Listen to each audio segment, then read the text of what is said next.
তোমরা তো অনেকেই জানো আজকে আমরা সিপিএল জিতেছি, মানে আমাদের নাইট রাইডার্স ফ্র্যাঞ্চাইজিতে 9 নম্বর ট্রফিটা, এবং টিকেআরে মানে ত্রিনবাগ নাইট রাইডার্সের 5 নম্বর ট্রফিটা আজকে এসেছে সকালবেলা।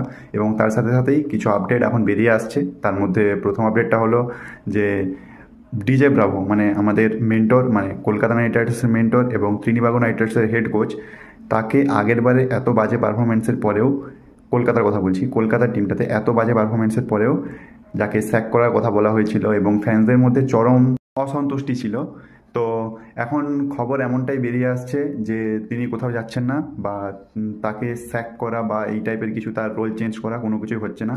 ভেঙ্কি মামা মানে আমাদের ভেঙ্কি মাইসোর, আমাদের সিইও, তো তার কাছ থেকে এরকম এতটাই রিপোর্ট আসছে, মাল্টিপল নিউজ পারপাস থেকে এইভাবেই রিপোর্ট করা হচ্ছে যে তিনি ওই পদেই থাকবেন এবং 2026-এও কলকাতার মেন্টর হিসাবেই ডিজে ব্রাভো থাকবেন।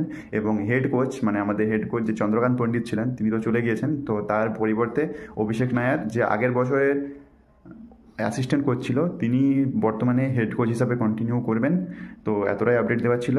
আর আমার পার্সোনালি মনে হয় না যে 2028-এর আগে, মানে যতদিন না গৌতম গম্ভীর আসে ততদিন ডিজে ব্রাভোকে কলকাতার কোনো ফ্র্যাঞ্চাইজি মানে নাইট রাইডার্সের কোনো ফ্র্যাঞ্চাইজি থেকে সরানো হবে বা কিছু করা হবে। তো জয় কে কে আর, দেখা যাক সামনের সিজন কেমন যায়।